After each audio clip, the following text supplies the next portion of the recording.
السلام عليكم ورحمة الله وبركاته.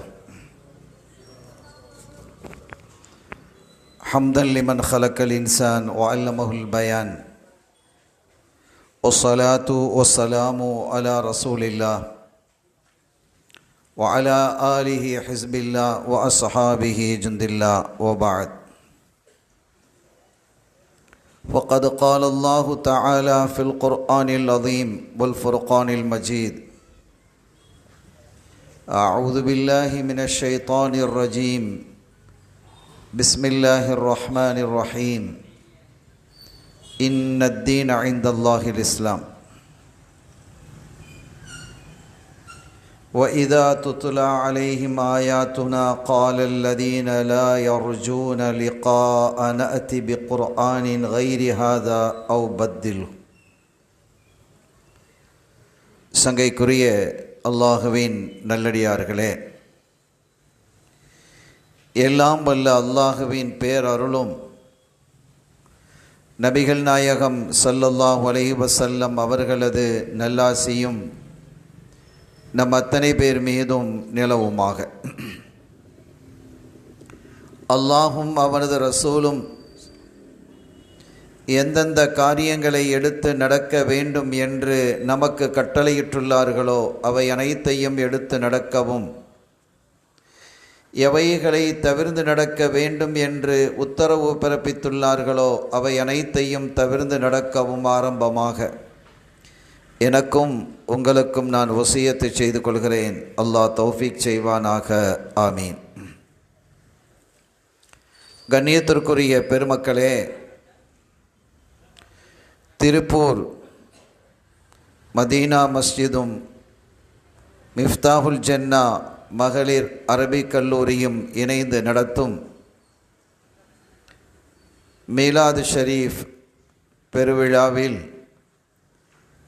இன்றைய தினம் மாண்பு நபிகளின் மக்கா வாழ்க்கை என்ற தலைப்பின் கீழ் உரை அமைக்கப்பட்டிருக்கிறது. நேற்றைய தினம் ஸல்லல்லாஹு அலைஹி வஸல்லம் அவர்களினுடைய பிறப்பு குறித்து பேசினோம். எந்த நபியை எப்போது எங்கு எந்த சமூகத்திற்கு அனுப்ப வேண்டும் என்பதை அல்லாஹ் தீர்மானிக்கிறான். ஒரு நபியை அனுப்பும் பொழுது ஒரு கௌமுக்கு, ஒரு சமூகத்திற்கு அல்லாஹ் அனுப்பக்கூடிய சமயத்தில் அந்த சமூகம் என்ன சிந்தனையை சார்ந்தது, அவர்களினுடைய பண்புகள் எத்தகையது என்பதின் அடிப்படையில் அல்லாஹ் அந்தந்த நபிமார்களை தேர்வு செய்கிறான். உதாரணத்திற்காக நான் இங்கே ஒன்றை மட்டும் சொல்கிறேன். எல்லா நபிமார்களும் அப்படித்தான், நம்ம விளங்கிக் கொள்றதுக்கு ஒரு உதாரணம். சையதுனா ஈசா அலைஹிஸ்ஸலாம் அவர்களை அல்லாஹ் அந்த சமூகத்திற்கு அனுப்பும் பொழுது அந்த மக்கள் எத்தகைய விஷயத்தில் மிக்க ஆர்வம் கொண்டவர்களாக இருந்தார்கள் என்றால் மருத்துவத்துறையிலே பேரார்வம் கொண்டவர்களாக இருந்தார்கள். பல நோய்களுக்கான மருந்துகளை கண்டுபிடித்து உயரிய சிகிச்சைகளை அவர்கள் செய்து வந்தார்கள். இந்த துறையிலே அவர்கள் மிக்க உயர்ந்து நின்றார்கள். இவர்களுக்கு ஒரு நபியை அல்லாஹ் அனுப்புகிறான். ஈசா அலைஹிஸ்ஸலாம் அவர்களை அனுப்பும் பொழுது எப்படி அனுப்புகிறான் என்றால், ரொம்ப பெரிய டாக்டராக ஈசா நபியை அனுப்புகிறான். குர்ஆன் அது தெளிவாக சொல்லுகிறது. பார்வையற்றவர்களுக்கு அவர்கள் தடவி விட்டால் பார்வை வந்துவிடும். பிறவி குருடர்களுக்கு, அதே போன்று குஷ்டரோகிகளாக இருந்தால் இவர்கள் தடவிவிட்டால் அவர்களுக்கு ஆஃபியத்து கிடைத்துவிடும். அப்போ அந்த ஸ்பாட்லேயே அவங்களுக்கு சுகம் கிடைக்கிது. இன்றைக்கும் கூட பார்வை கம்மி விட்டால் ஒரு மருத்துவ சிகிச்சை நாம் எடுத்துக்கொள்ளும் பொழுது அல்லது ஒரு ஆப்ரேஷன் செய்யும் பொழுது அல்லது லேசர் போன்றவைகளை கண்ணுக்குள் மாட்டிக்கொள்ளும் பொழுது ஓரளவு பார்வை திரும்பி வருகிறது, திரும்பி கிடைக்கிறது. முன்னால் சரியாக பார்க்க முடியாதவர்கள் எல்லாம் அந்த சிகிச்சைக்கு பிறகு ஓரளவு அல்லது நல்ல முறையிலே பார்க்கக்கூடிய வாய்ப்பை பெறுகிறார்கள். ஆனால் இதெல்லாம் யாருக்கு என்றால் பார்வை இருந்து பார்வையினுடைய தன்மை குறைந்து போனவர்களுக்கு தான். அறவே பார்வை இல்லாமல் பிறந்த பிறவி குருடர்களாக இருக்கக்கூடியவர்களுக்கு இன்றும் இன்றைய காலத்தில் பார்வையை கொண்டு வருவதற்கான மருத்துவம் இல்லை. எங்கேயாவது இருக்கா? இல்லை. பார்வை குறைஞ்சிட்டா அதை என்ன செய்யலாம்? மீட்டி கொண்டு வருவதற்கான மருத்துவம் இருக்கிறது. ஆனால் பிறவி குருடருக்கான பிறவியிலேயே பார்வை இல்லாமல் போனவர்களுடைய பார்வையை மீட்டி கொண்டு வர முடியாது. இது எல்லா காலத்திலையும் அப்படிதான் இருந்தது. ஆனால் ஈசா அலைஹிஸ்ஸலாம் அவர்கள் தடவி விட்டால் பிறவி குருடர்களுக்கும் பார்வை வந்துடும். குஷ்டரோகிகளாக இருக்கிறவர்கள், குஷ்டரோகத்தை எல்லாம் சீக்கிரம் சுகப்படுத்த முடியாது, ஷிஃபாவாக்க முடியாது. அதற்கெல்லாம் வருஷ கணக்காக மருத்துவம் தேவை. ஆனால் ஸ்பாட்லேயே அவங்க என்ன செய்கிறாங்க? அந்த சுகத்தை கொடுக்குறாங்க. இப்போ கூட நீங்கள் பாருங்கள், ஒரு கண் ஆப்ரேஷன் நடந்ததுன்னு சொன்னால் முந்தைய காலத்தில் என்ன செய்யணும்? 7 நாள் 6 நாள் ஒரு வாரம் ஹாஸ்பிட்டலில் இருந்துட்டு வரணும். இன்றைக்கி காலையில் ஆப்ரேஷன் பண்ணிவிட்டு சாயந்தரம் வீட்டுக்கு அனுப்பிடுறாங்களா இல்லையா? அப்போ இது ஒரு வளர்ச்சி தான், மருத்துவத்துறையிலே ஒரு வளர்ச்சி. ஆனால் இப்படி வளர்ச்சி கண்ட இந்த காலகட்டத்திலும் கூட அடிப்படையிலேயே பார்வை இல்லாதவர்களுக்கான பார்வையை மீட்டிக் கொண்டு வரக்கூடிய மருத்துவம் இன்னும் கண்டுபிடிக்கப்படவில்லை. ஒருவேளை இனி வரக்கூடிய காலத்தில் வரலாமா என்றால் வரலாம், அது சாத்தியக்கூறுகளும் இருக்கிறது. அந்த வகையிலே நீங்கள் ஈசா அலைஹிஸ்ஸலாம் அவர்களை பாருங்கள். அவங்க என்ன செய்யறாங்க? பார்வையற்றவர்களுக்கு தடவி விடுவதனால் பார்வையை கொண்டு வந்துடுறாங்க. சரி, இதையெல்லாம் விடுங்க. இன்னைக்கு என்னைக்குமே மருத்துவத்துறையால் மருத்துவத்தினுடைய உச்சத்தால் தொட முடியாத ஒரு இடத்தை ஈசா அலைஹிஸ்ஸலாம் தொட்டு இருந்தாங்க. மௌத்தா போனவரை பார்த்து கும்பி இதனில்லா அப்படின்னு சொன்னா அவர் ஹயாத் ஆயிருவார். மறைத்தவர்களை உயிராக்க முடியுமா? முடியாது. இது எல்லா காலத்திலும் சாத்தியம் இல்லை. இது எந்த காலத்திலும் சாத்தியம் கிடையாது.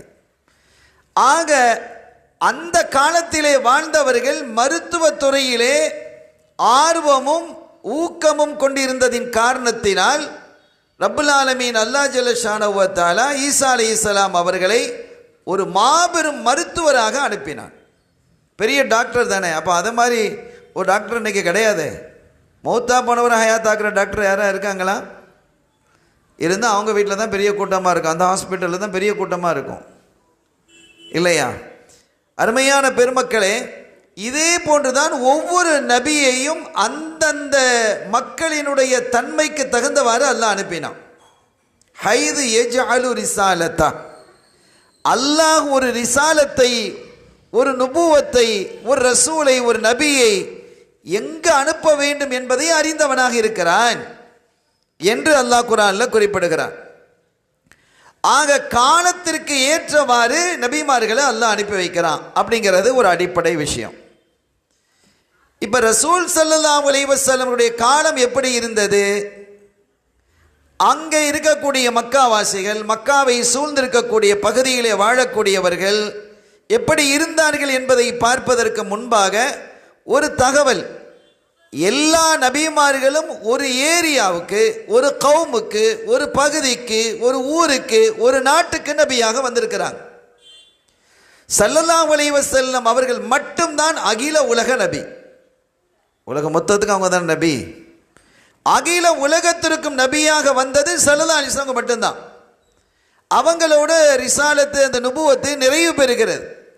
இனிமேல் நபி வரப்போறது இல்லை. அப்ப எல்லா காலத்திற்கும் உண்டான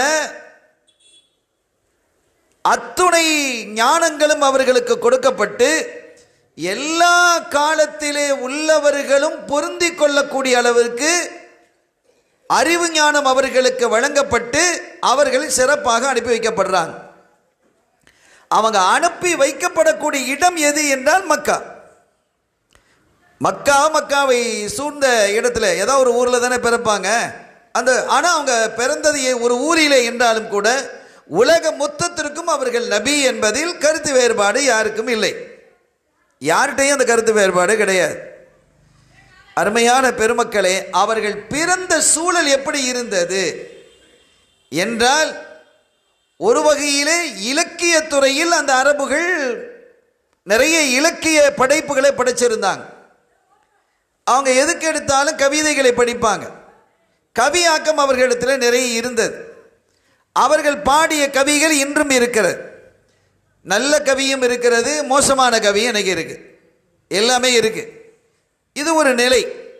ஆனால் அவர்களுடைய குண ஒழுக்கம் எப்படி இருந்தது என்று நீங்கள் பார்த்தால் மிக கேவலமான நிலையில் அந்த மக்கள் வாழ்ந்து வந்தாங்க. அந்த மாதிரி ஒரு மோசமான படுமோசமான நிலை அதற்கு முன்பாக இல்லை. சிலை வணக்கம் இருந்தது, விபச்சாரம் இருந்தது, குடி இருந்தது, ஏமாற்றுதல் இருந்தது, எளியவனை அடக்கும் முறை இருந்தது, பதுக்கல் இருந்தது, மோசடி இருந்தது, நம்பிக்கை துரோகம் என்பது மிக சாதாரணமாக இருந்தது. எல்லா தவறுகளும் மலிந்து கிடந்தன. ஒரு கட்டத்தில் ஒரு நபர் ஆசிபு வாயில் என்பவனோடு ஒரு வியாபார தொடர்பு வச்சிருக்கிறார், வெளியூருக்காரரு. அப்போ அவர்கிட்ட 2 பேரும் ஷரீக், அதாவது பார்ட்னர். ஒரு பெரிய வியாபாரத்திற்காக வேண்டி பெரும் முதலீடு செய்திருக்கிறார் அவர். அப்படிப்பட்ட அவர் கொஞ்ச நாள் அவர் வெளிநாடு 2 பேரும் சேர்ந்து பிஸ்னஸ் பண்ணுறாங்க. இப்போ அவருடைய லாபத்தையும் அவருடைய பொருளையும் கேட்டு மக்காவுக்கு வர்றார். ஆசிபு வாயில் சொல்கிறான், நாளைக்கு தர்றேன். சரின்னு மறுநாள் வர்றார். நாளைக்கு தர்றேன். மறுநாள் வர்றார். நாளை என்பது எப்போ வரும்? ஒரு போர்டில் நாளை அப்படின்னு எழுதி வைங்க. நாளை வரவும் அப்படின்னு எழுதி வச்சிட்டீங்க. எழுதி வச்சிருக்கிறார் ஒரு ஆள். நீங்கள் நாளைக்கு வர்றீங்க, அந்த போர்டை கடத்தப்படையில் என்ன இருக்கும்? நாளை வரவும். அடுத்த நாள் நீங்கள் வரணும். அடுத்த நாள் வந்தால் நாளை வரவும். அது என்னைக்கு வந்து முடியும்? கியாமத்து வரைக்கும் அது அப்படி தானே இருக்கும். அதை மாதிரி இவன் நாளைக்கு வா நாளைக்கு வா நாளைக்கு வான்னு சொல்லிக்கிட்டே இருக்கிறான். சர்வ சாதாரணமாக இதெல்லாம் நடக்கும். இதே மாதிரி இன்னொரு தகவலை நான் உங்களுக்கு சொல்கிறேன். அந்த காலம் எப்படிப்பட்டது, எத்தகைய காலத்தில் ஸல்லல்லாஹு அலைஹி வஸல்லம் அவர்கள் நபியாக அனுப்பப்பட்டிருக்கிறார்கள் என்பதை சொல்வதற்காக இதை நான் குறிப்பிடுகிறேன். கொஞ்சம் வித்தியாசமானது தான், ஆனால் சொல்ல வேண்டிய நிலை. அந்த காலத்தில் கத்தூலா அப்படின்னு ஒரு பெண் இருந்தா. அழகிலே பிரசித்தி பெற்ற பெண், இளம்பெண். அந்த பெண்ணை அவருடைய தந்தை அழைத்து கொண்டு காபாவுக்கு வர்றாரு தவாப் செய்யறதுக்காக. எல்லா காலத்தையும் தவாப் இருக்குது, நான் நேற்றை சொல்லிட்டேன். உம்ரா ஹஜ்ஜு எல்லா காலத்துலையும் இருக்குது. எல்லா காலத்தையும் இருக்குன்னா அது ஷரியா முறைப்படி இல்லை, ஷரியத்து இல்லையே. சலதாசம் வர்றதுக்கு முன்னாலே அந்த காலகட்டம் சலதாசம் பிறந்துட்டாங்க. பிறந்த பிறகு தன்னை நபின்னு பிரகடனப்படுத்துறதுக்கு முன்னால. இப்போ இந்த நிலையிலே அந்த பெண்ணோடு அந்த தந்தை தவாப் செய்து கொண்டிருக்கும் பொழுது ஒரு வம்பன் அவன் என்ன செஞ்சான், வேகமாக குதிரையில் அந்த புள்ளையை தூக்கிட்டு போயிட்டான். அவ்வளோ பேர் இருக்கிற மத்தியில் ஒரு பிள்ளையை தூக்கிட்டு போகிறான். எங்கே? புனிதமான காபால. எப்படி இருக்கு யோசிச்சு பாருங்க. யாரும் தடுக்க இல்லை, யாருமே தடுக்க இல்லை. அவன் பாட்டில் தூக்கிட்டு போயிட்டு இருக்கிறான். இவர் கடந்து கதறார், தந்தை கதறார். அப்போ இந்த நேரத்தில் தான் ஒரு ஆள் சொன்னார், ஹில்ஃபுல் முத்தத்தையிபின்னு ஒரு அமைப்பு இருக்கிறாங்க, அவங்கள்ட்ட போய் நீ முறையீடுன்னு அவர் கத்துனாரு. அவங்கெல்லாம் வந்துட்டாங்க. அந்த வீட்டுக்கு நேராக போயாச்சு. போய் சத்தம் போட்டுட்டே வெளியில் வாடா. அப்போ தான் போய் சேர்ந்துருக்கிறான். வெளியில் வாண்ட உடனே அவன் வெளியில் வந்துட்டான். என்ன அப்படிங்கும்போது, இவர பிள்ளையை தூக்கிட்டு போனியா நீ அப்படின்னு கேட்குறாங்க. அந்த ஹில்ஃபுல் முத்தத்தையிபின்ல யாரும் இருக்கிறா? ரசூல் ஸல்லல்லாஹு அலைஹி வஸல்லம் இருக்கிறாங்க மெம்பரா அந்த சொசைட்டியில். அந்த சங்கத்தில் ஹில்ஃபுல் முத்தத்தையிபின் என்று, ஹில்ஃபுல் ஃபுதூல் என்று 2 சங்கங்கள் இருந்திருக்கிறது. இதில் அவங்க ஸல்லல்லாஹு அலைஹி வஸல்லம் அவர்களும் நானும் அதிலே பங்கேற்றேன் அந்த சங்கத்திலே அப்படிங்கிறாங்க.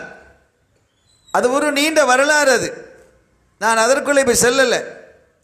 அப்போ இவங்க போய் கேட்டதும் அவன் என்ன சொல்கிறான், சரி நான் அந்த பிள்ளையை அனுப்புகிறேன், வேற ஒன்றும் இல்லை, இன்னைக்கு ஒரு இரவு நான் வைத்து கொண்டு காலையில் அனுப்புகிறேங்கிறான். இப்படி பேசுறதுக்கு வெக்க வேணாம்? வெக்கமே இல்லை சகோதரர்களே. இதா ஃபாத்தக்கல் ஹயா ஃபஃஅல் மா ஷிஅத ஸல்லல்லாஹு அலைஹி வஸல்லம் சொல்றாங்க.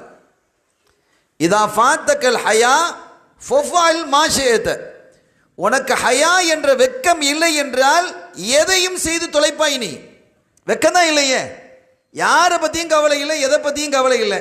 அவன் பாட்டில் ரோட்டில் குடிச்சுக்கிட்டு பேசுவான், திட்டுவான், வாயில் வந்தெல்லாம் பேசுவான். ஏன்னா அவனுக்கு வெக்கங்கிறது இல்லை. அல் ஹயாவு மினல் ஈமான் என்கிறார்கள். வெட்கம் என்பது ஈமானில் உள்ளது. பாவம் செய்யறதுக்கு குறைஞ்சபட்சம் வெக்கமாவது பட வேண்டாமா? இவன் இப்படி பேசுறான் பாருங்க. அப்போ அதற்கு பிறகு அவங்க ரொம்ப மூர்க்கமாக பேசி அந்த பெண்ணை காப்பாற்றினாங்கன்னு சொல்லுங்க.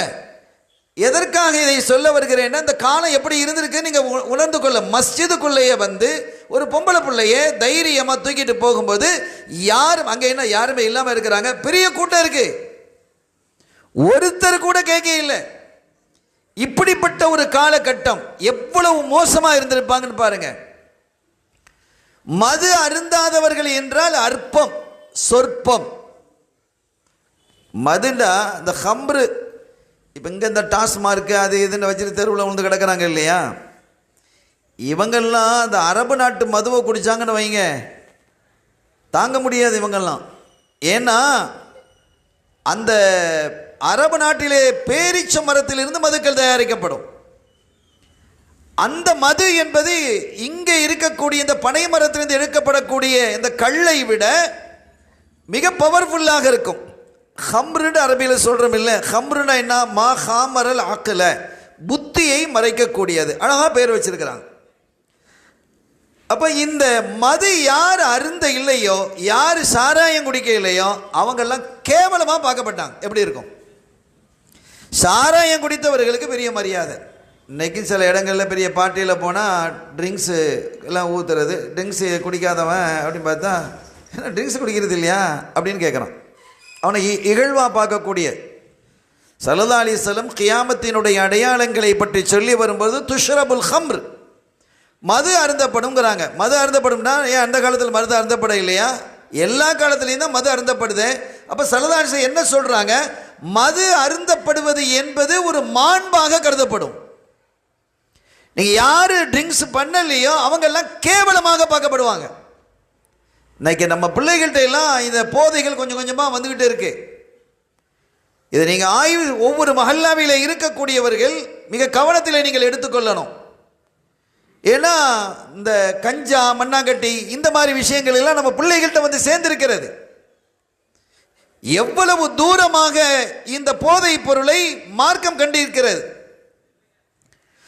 இந்த மது அருந்துறதை பற்றி ஸல்லல்லாஹு அலைஹி வஸல்லம் அவர்கள் சொல்லும் பொழுது, ரஅசு குல்லி ஹதியா, அனைத்து பாவங்களுக்கும் தலைமையானதுங்கிறாங்க. இவன் குடிச்சிட்டான், போதை ஏறி, அம்மா யாரு, மனைவி யாரு, மகள் யாரு அப்படின்னு தெரியுமா? அந்த ஒழுக்கம் இருக்குமா? அந்த பண்பு இருக்குமா? அத்தா யாருங்கிறதுக்கு மரியாதை இருக்குமா? வாயா போயா அம்மா, அந்த மாதிரி ஒரு நிலைமை உருவாகிட்டு தான் இல்லையா?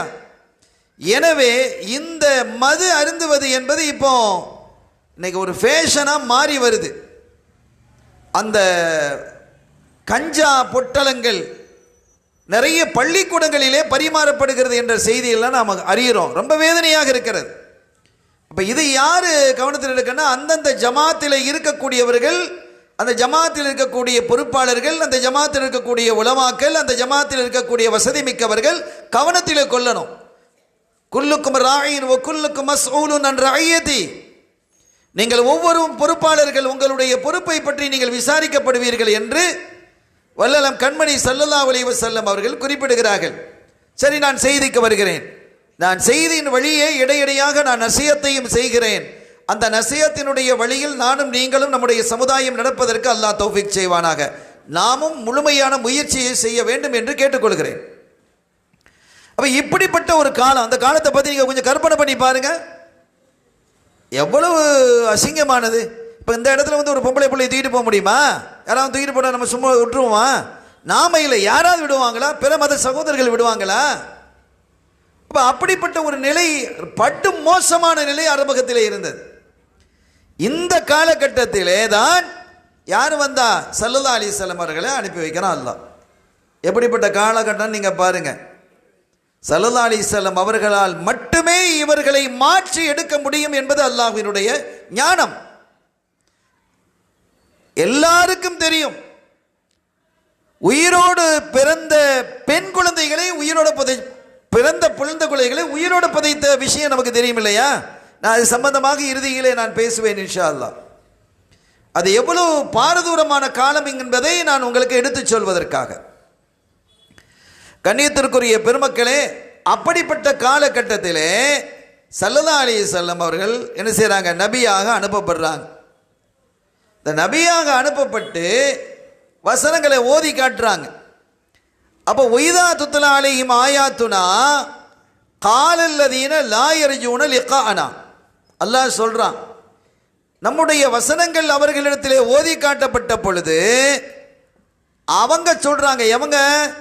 லா யர்ஜூன லிகாஅனா, நம்முடைய சந்திப்பை ஆதரவு வைக்க இல்லையே, கியாமத்துன்னு ஒன்று கிடையாது, அல்லாஹ்வை சந்திக்கிறதெல்லாம் இல்லை.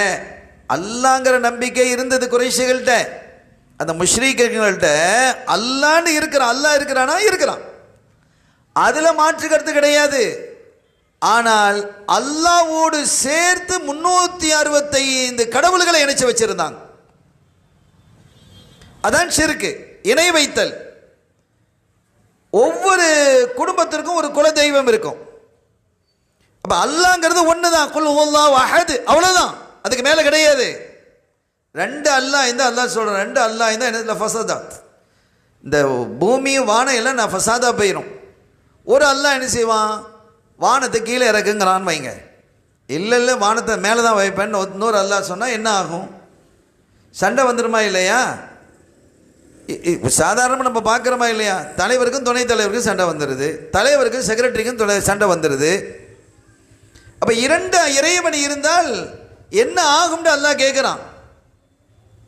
ஆக நான் ஒருவன், எல்லாமே என்னுடைய படைப்புகள் அத்துணையும் நீங்கள் விண்ணை பாருங்கள், அதிலே சுற்றி சுழலக்கூடிய சந்திரன் சூரியன் நட்சத்திரங்களை பாருங்கள், அது எல்லாம் கரெக்டாக இயங்குதா இல்லையா? ரெண்டு அல்லாஹ் இருந்தால் அது நடக்குமா? பிரச்சனையாயிடும். ஹைர், அருமையான பெருமக்களே, எனவே இவர்களுக்கு இந்த முஷ்ரிக்கீன்கள், குறைஷி முஷ்ரிக்குகள் இடத்துல அல்லாஹ் மேல பிரச்சனை இல்லை, அல்லாஹ் இருக்கிறான். அவங்க கடிதம் எழுதினாலும் எப்படி எழுதுவான் தெரியுமா? பிஸ்மிக் அல்லாஹும்ம, அப்படிதான் எழுதுவாங்க.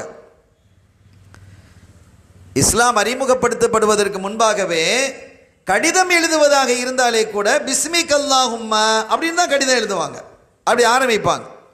இப்படிலாம் அப்போ அல்லாஹ்வை நம்பினாங்க. அல்லாஹ்வோடு சேர்த்து ஒரு பெரிய கடவுள் கூட்டத்தை உருவாக்கி வச்சிருந்தாங்க. ஹுபல், லாத்து, உஸ்ஸா, மனாத்து அப்படின்னு நிறைய 365 சிலைகளை உருவாக்கி வச்சிருந்தாங்க. ஒரு பேர். அப்ப இவங்க இந்த ஷிர்க்கெல்லாம் கூடாது அப்படின்ட்டு இந்த வசனங்கள் அறிவித்த போது இவங்களுக்கு என்ன கொள்கைன்னா, கியாமத்துங்கிறது கிடையாது அப்படிங்கிறது. கடவுள் உண்டு, கியாமத்துலாம் கிடையாது. கடவுள் ஒரு கடவுள் இல்லை, 365 கடவுள், இப்படிதான். இப்போ இந்த வசனங்களை அவர்களிடத்தில் ஓதி காட்ட போது காலல்லதீன லா யர்ஜூன லிகாஅனா, நாளை மறு உலகத்தில் நம்முடைய சந்திப்பை நம்பாத, ஆதரவு வைக்காத அவர்கள் சொல்வார்கள், ஏத்திபி, நீங்கள் இந்த குரானை கொண்டு வந்திருக்கிறீங்களே, சலுதாசங்களை பார்த்து சொல்கிறான், அவனை சொல்கிறானுவோ, இந்த குரான் இல்லாமல் வேற குரான் கொண்டு வாங்க, பிகைரி ஹாதா, இது இல்லாமல் வேற குரானை நீங்கள் கொண்டு வரணும். இந்த குரானை நாங்கள் ஏற்றுக்கிட மாட்டோம். ஏன் ஏற்றுக்கிட மாட்டோம் அப்படின்னா, நீங்கள் மற்ற கடவுள்களை எல்லாம் இது மறுக்குது, ஒன்னே ஒன்றுங்கிறீங்க, ஏக இறைவன்கிறது நாங்கள் அங்கீகரிக்க முடியாது. அதனால் இந்த குரானை விட்டுட்டு வேற குரானை நீங்கள் கொண்டு வாங்க, அல்லது அவ் பத்தில்ஹு, இதை கொஞ்சம் மாற்றி அமைங்க, வாசகங்களெல்லாம் மாற்றி அமைக்கணும். அவனு சொல்கிறானோ, குரானில் தான் அல்லாஹ் சொல்கிறான், இப்படி வாசகங்களை எல்லாம் மாற்றி அமைச்சு ஒழுங்கு பண்ணி என்ன செய்யுங்க கொண்டு வாங்க அப்படிங்கிறான். அப்போ இது சம்பந்தமாக அல்லாஹ் என்ன செய்யறான், அவங்களுக்கு மறுப்பு தெரிவித்துட்டு அந்த வசனத்தினுடைய பிந்திய பகுதியில் ஸல்லல்லாஹு அலைஹி வஸல்லம் அவர்களை சொல்றான். இதான் சப்ஜெக்ட். ஃபக்கத் லபிஸ்து ஃபீக்கும் உம்ரம் மின் கப்லி அஃபலா தஅகிலூன். எவ்வளோ பெரிய வார்த்தை பாருங்க, அல்லாஹ் சொல்றான். ஃபக்கத் லபிஸ்து ஃபீக்கும் உம்ரம் மின் கப்லி அஃபலா தஅகிலூன். ஏன்பா சின்ன வயசுலேருந்து என்ன பார்த்துக்கிட்டு தானே இருக்கிறீங்க. ஸல்லல்லாஹு அலைஹி வஸல்லம் அவர்கள் அல்லாஹ் சொல்றான். குர்ஆன் பேசுகிறது. நான் இறைவனுடைய தூதன் என்பதற்கு, நான் கொண்டு வந்தது சத்தியம் என்பதற்கு ஆதாரம் என்ன தெரியுமா? என்னுடைய வாழ்க்கைங்கிறாங்க. என்னுடைய கடந்த கால வாழ்க்கையை நீங்க பாருங்க. 40 வருஷமா உங்களோட தான் நான் இருந்தேன். என்னுடைய பண்பு எப்படி இருந்தது, என்னுடைய ஒழுக்கம் எப்படி இருந்தது, என்னுடைய கொடுக்கல் வாங்கல் எப்படி இருந்தது, என்னுடைய சம்பாத்தியம் எப்படி இருந்தது, மக்களிடத்திலே, நண்பர்களிடத்திலே, பொதுமக்களிடத்திலே, அந்நியவர்களிடத்திலே, அடுத்த வீட்டுக்காரர்களிடத்திலே நான் எப்படி நடந்து கொண்டேன், பொதுவெளியிலே எப்படி நடந்து கொண்டேன், என்னுடைய பேச்சுக்கள் எப்படி இருந்தது, என்னுடைய பார்வைகள் எப்படி இருந்தது, என்னுடைய நடைமுறைகள் எப்படி இருந்தது, இதெல்லாம் நீங்க பாருங்கிறான். அல்லாஹ் சொல்றான். நீங்க சொல்லுங்க நாயகமே. ஸல்லல்லாஹு அலைஹி வஸல்லம் சொல்றாங்க, ஃபக்கத் லபிஸ்து ஃபீக்கும் உமரம் மின் கப்லி.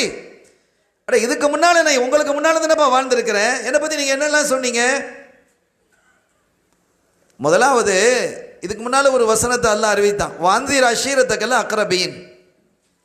நாயகமே, நீங்கள் உங்களுடைய நெருங்கிய குடும்பத்தாரை அழைத்து நீங்கள் எச்சரிங்க. அவங்கெல்லாம் பாவத்தில் சிறுக்கில் மூழ்கி கிடக்கிறாங்க, ஆகிரத்தில் அவங்களுக்கு நரகமாயிடும், அதனால் அவங்கள கூப்பிட்டு எச்சரிங்க அப்படின்னு சொன்னதும் கண்மணி ஸல்லல்லாஹு அலைஹி வஸல்லம் அவர்கள் அபூ குபைஸ் மலையின் மீது ஏறி அங்கே நின்று கொண்டு ஒவ்வொரு தன்னுடைய அந்த குறைஷ் கோத்திரத்தினுடைய குடும்பத்தார்கள் ஒவ்வொருடைய பெயரையும் சொல்லி, யா பனி ஆதி, யா பனி புலான், யா பனி அப்படின்னு இவர்களே அவர்களே அப்படின்னு அந்த மலைக்கு மேலே நின்று கூப்பிடுறாங்க. கூட்டம் பெருசாக வந்துருச்சு, நிறைய பேர் வந்துட்டாங்க. வர வேண்டிய முக்கியமானவர்கள் வரலன்னா, எனக்கு போக முடியலப்பா, நடக்க முடியல, தலைவலியாக இருக்குது, காய்ச்சலாக இருக்குது, அவங்க கூப்பிட்டுட்டாங்க, நீ போ இப்போ என்னன்னு கேட்டுட்டு வா அப்படின்லாம் அனுப்பி வைக்கிறாங்க. அப்போ சுற்றி வர வீடுகள், அபூ குபைஸ் மலையை சுற்றி வீடுகள் இருந்தது. அபூ குபைஸ் மலை ஒன்றும் ஒரு பெரிய பிரம்மாண்டமான மலை இல்லை, ஒரு சின்ன மலை, மேலே கத்துனா கீழே எல்லாம் விளங்கும். அப்போ எல்லாரும் கூடி ஒரு பக்கத்தில் வந்து நிற்கிறாங்க, இந்த பக்கம் வந்து நிற்கிறாங்க. அப்படி நிற்கும் போது அவங்க கேட்குறாங்க, இப்போ எல்லாரும் வந்திருக்கிறீங்க, நான் இப்போ ஒரு செய்தியை நான் உங்களுக்கு சொல்ல போறேன். இந்த மலைக்கு பின்னால், இங்க நீங்க நிக்கிறீங்க, நான் மேலே நிக்கிறேன், இந்த மலைக்கு இந்த பக்கத்தில் என்ன இருக்குது அப்படிங்கிறது உங்களுக்கு தெரியுமா? தெரியாது. அவங்க சொன்னாங்க தெரியாது.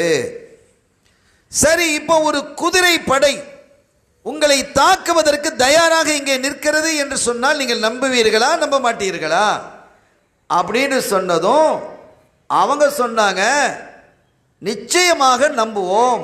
மா ஜர்ரப்னா அலைக்க இல்லா சிதுகா, உங்களில் உண்மையை தவிர நாங்கள் வேற எதையும் நாங்கள் பார்த்ததே இல்லை. யார் சொல்றா? எல்லாரும் சொல்றாங்க. வந்த அத்துணை கோத்திரத்தாரும் உங்கள்கிட்ட சத்தியத்தை தவிர, உண்மையை தவிர வேறு எதையும் நாங்கள் அனுபவித்ததில்லை, பார்த்ததே இல்லை.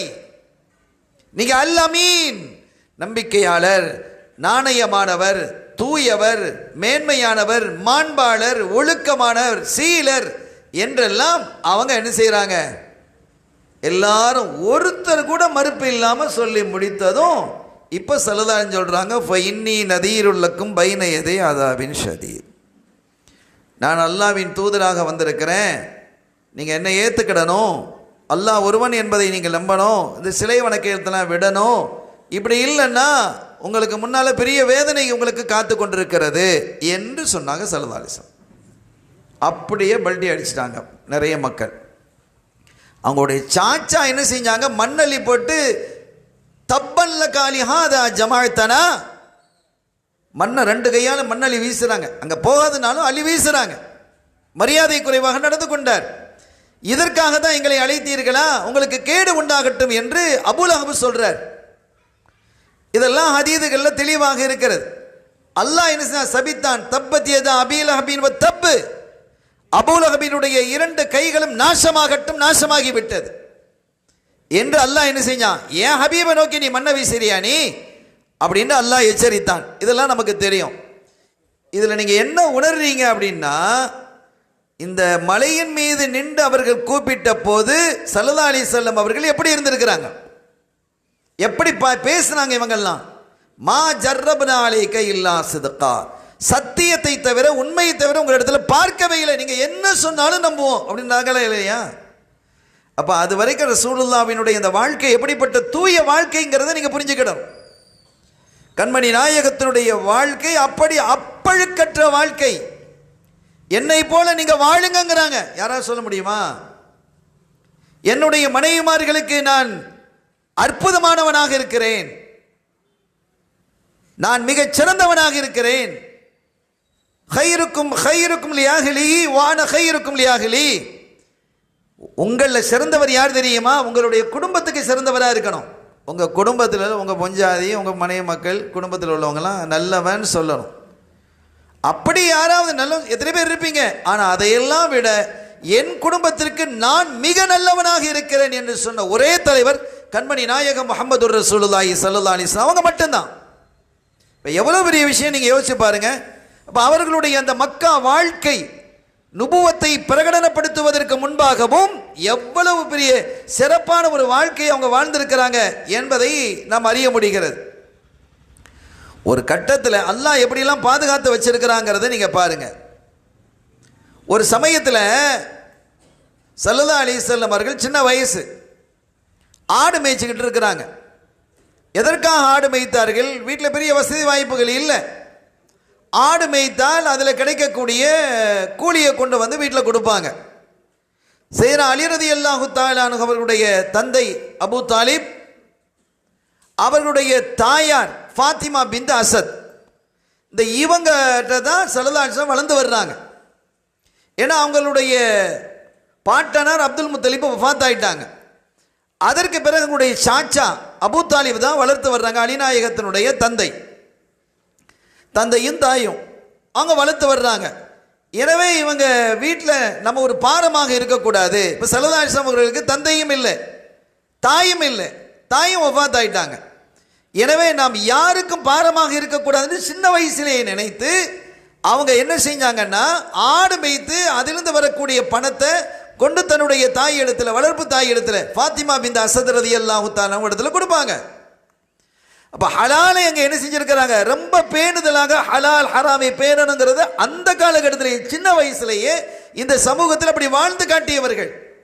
அதனால தான் அல்லாஹ் சொல்றான், ஃபக்கத் லபிஸ்து ஃபீக்கும் உமரம் மின் கப்லி அஃபலா தாக்கிலூன். உங்களுக்கு புரிய வேணாமா? உங்களுக்கு அக்கல் வேணாமா? புத்தி வேணாமா? சொல்லுங்க நாயகமே, என்னுடைய வாழ்க்கையை நீங்க பார்த்தீங்களா இல்லையா? என்னைக்காவது ஒரு தப்பான வாழ்க்கை வாழ்ந்திருக்கிறேனா? தப்பான வார்த்தை பேசியிருக்கிறேனா? தப்பான செயலில் நான் ஈடுபட்டிருக்கிறேனா? ஒரு உதாரணம் காட்ட முடியுமா? அப்படி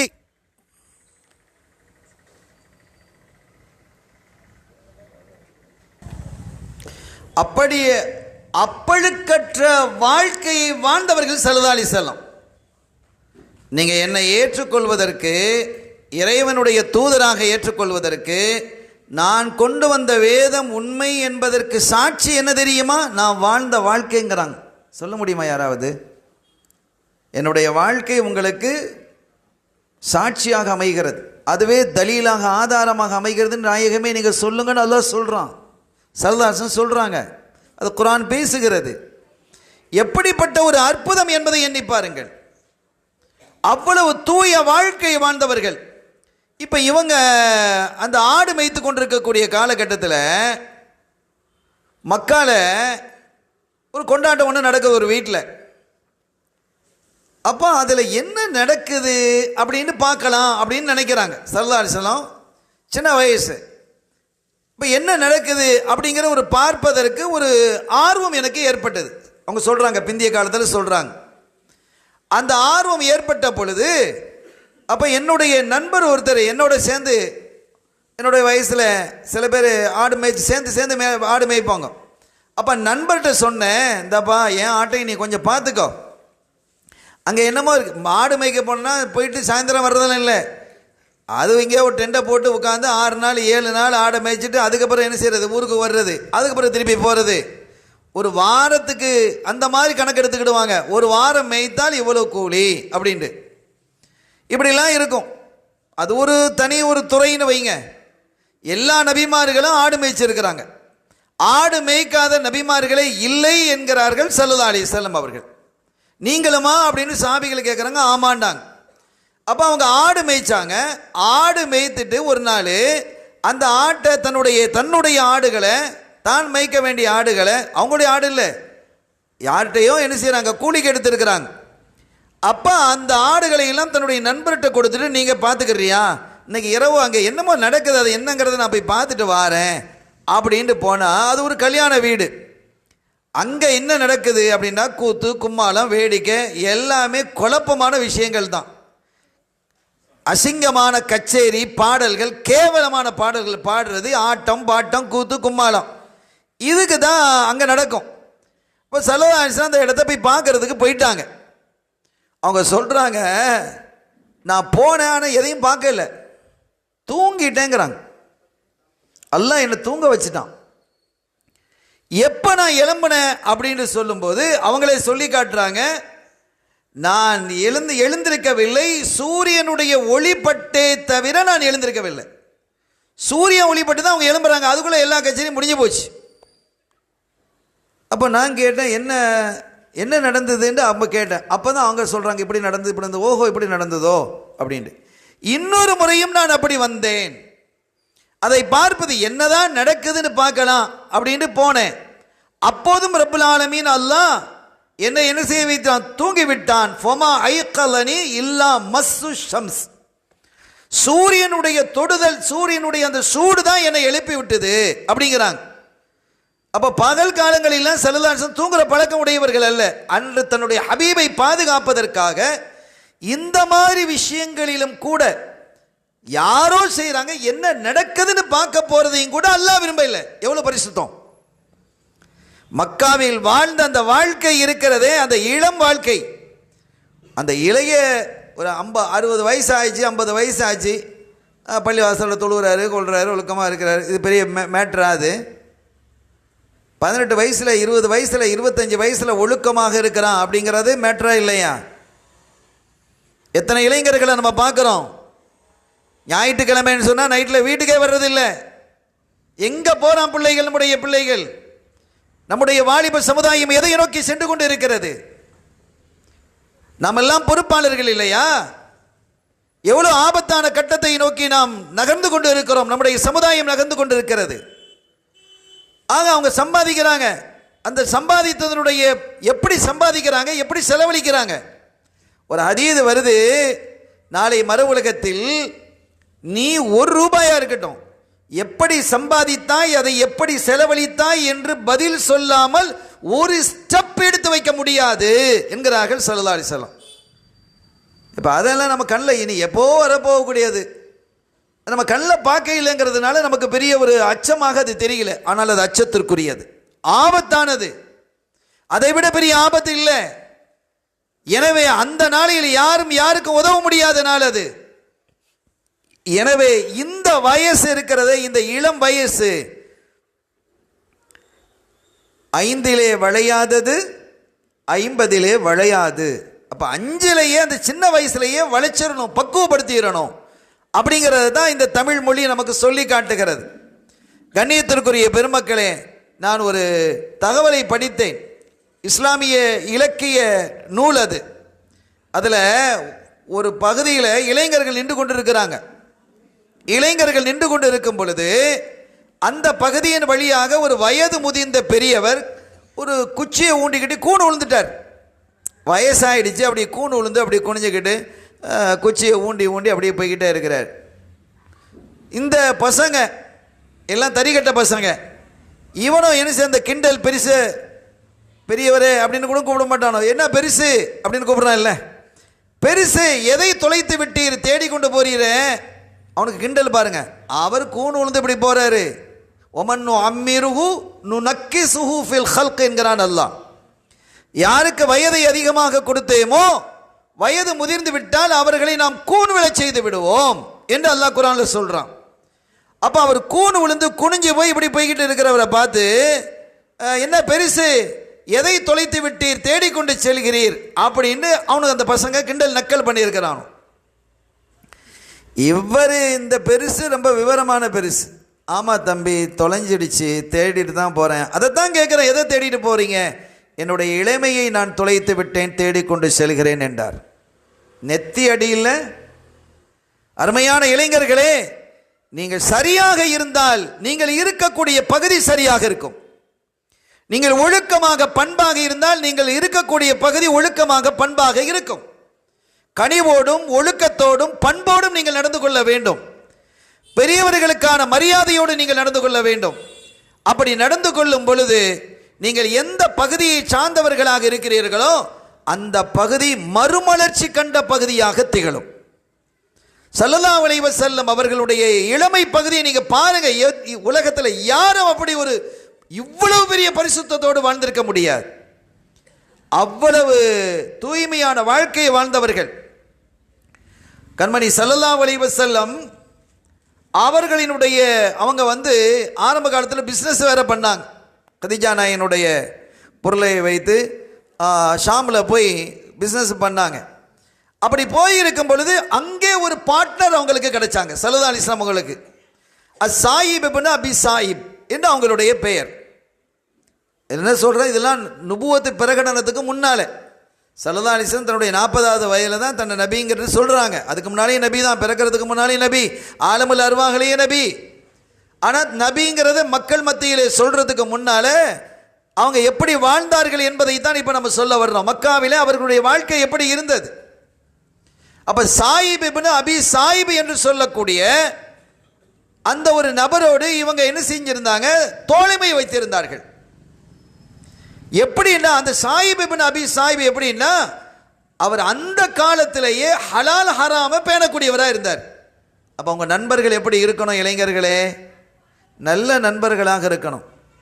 ட்ரிங்க்ஸ் அடிக்கிற, போதை அடிக்கிற, கஞ்சா சுருட்டுற நண்பர்களாக இருக்கக்கூடாது. அதை விட்டு நீங்கள் தைரியமாக வெளியில் வரணும், தௌபா செய்யணும். எனவே இந்த பாவத்தை நோக்கி பயணிக்காதீர்கள், அல்லாஹ்வை நோக்கி பயணியுங்கள், அவனுடைய தூதரை நோக்கி பயணிங்கள், இந்த தீனை நோக்கி பயணியுங்கள். இப்படித்தான் உங்களுடைய பயணம் இருக்க வேண்டும். அப்போ இந்த சாயிப் இப்னு அபி சாயிப் அவங்க அந்த காலத்தில் வியாபாரம், 2 பேரும் சேர்ந்து வியாபாரம்லாம் பண்ணியிருக்கிறாங்க. ஸல்லல்லாஹு அலைஹி வஸல்லம் அவங்கள புகழ்ந்து சொல்கிறாங்க. ஒரு கட்டத்தில் ஸல்லல்லாஹு அலைஹி வஸல்லம் தன்னை நபின்னு பிரகடனப்படுத்தி அவர் மக்காவிலிருந்து மதீனாவுக்கு ஹிஜ்ரத்து போய் அங்கிருந்து ஹிஜ்ரி 8 வருஷம் கழித்து மக்காவை கைப்பற்றுறாங்க, ஃபத்ஹு மக்கா. அந்த சமயத்தில் சாயிப் இப்னு அபி சாயிப் அங்கே வர்றாங்க. அப்போ இஸ்லாத்தை ஏற்றுக்கிறாங்க. ஸல்லல்லாஹு அலைஹி வஸல்லம் கூடிய திருக்கரத்தை பிடித்து ஏற்றுக்கொள்ளும் பொழுது ஸல்லல்லாஹு அலைஹி வஸல்லம் சொன்னாங்க, மர்ஹபம் பி அஹி வ ஷரீகி, வெல்கம் வெல்கம். யாருக்கு? என்னுடைய பிரதர், என்னுடைய பார்ட்னர், வாங்க வாங்க அப்படின்னு அழைக்கிறாங்க. அவங்களுடைய முகமெல்லாம் ரொம்ப அப்படி மகிழ்ச்சி ஆயிடுச்சு. ஏன்னா அந்த காலகட்டத்திலேயே அப்படி ஒரு தூய்மையான வாழ்க்கை வாழ்ந்தவராக இந்த சாயிப் இப்னு அபி சாயிப் ரலியல்லாஹு தஆலா திகழ்ந்தாங்க.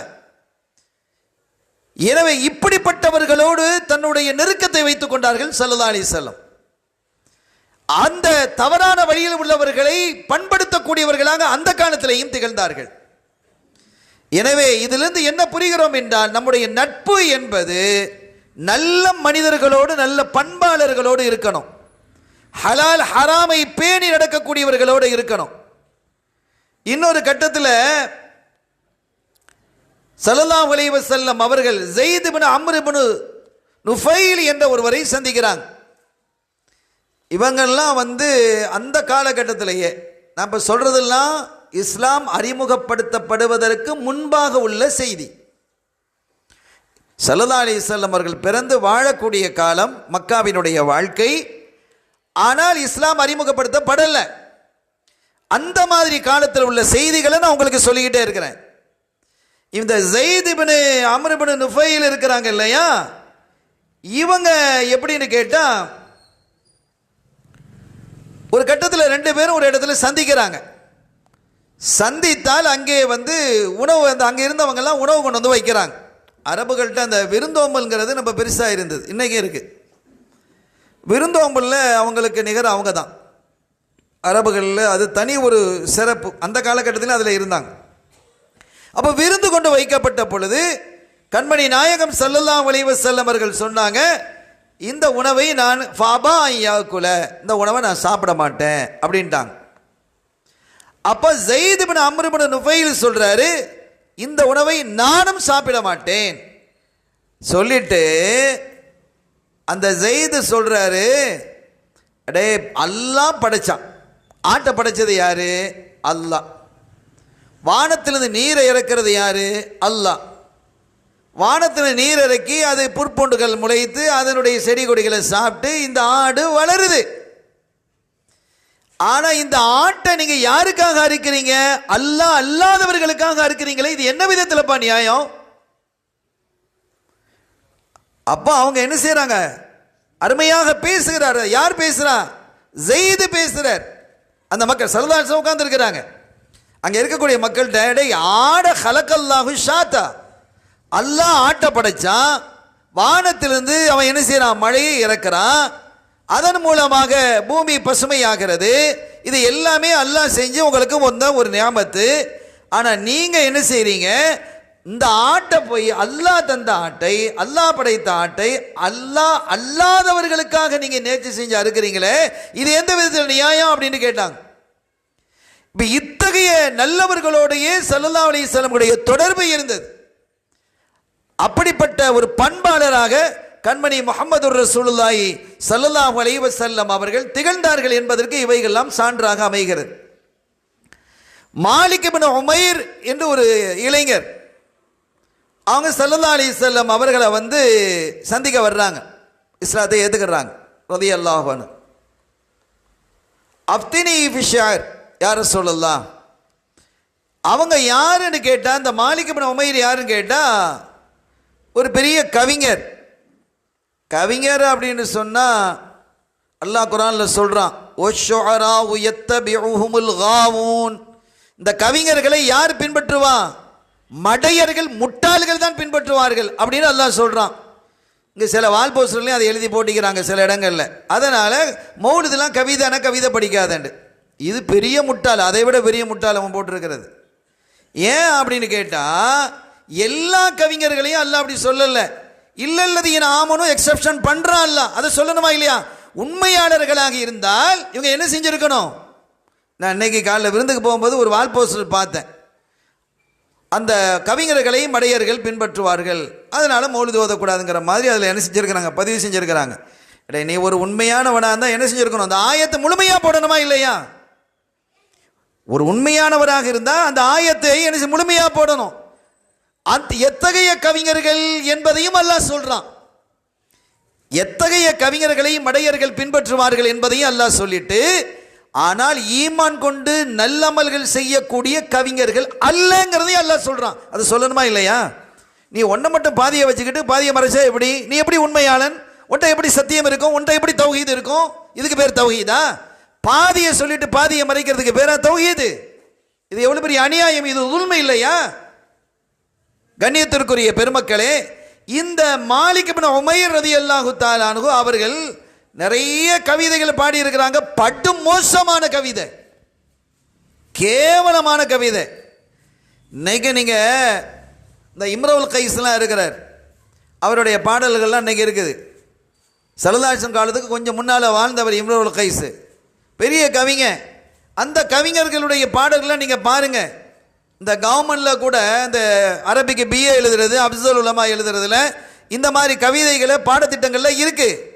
அந்த பாடல் நீங்க பாத்தீங்கன்னா காரி துப்புற மாதிரி நிறைய பாடல்கள் இருக்கும். நல்ல பாடலும் இருக்கு, படு மோசமான பாடலும் இருக்கு. அப்ப இந்த மாலிக் இப்னு உமைர் அவர்கள் இஸ்லாத்தை ஏத்துக்கிறதுக்கு முன்னாலே படு கேவலமான அசிங்கமான கவிதைகள்லாம் எழுதியிருந்தாங்க. இப்போ அவர் ஒரு பெரிய கவிஞராக இருந்தாங்க.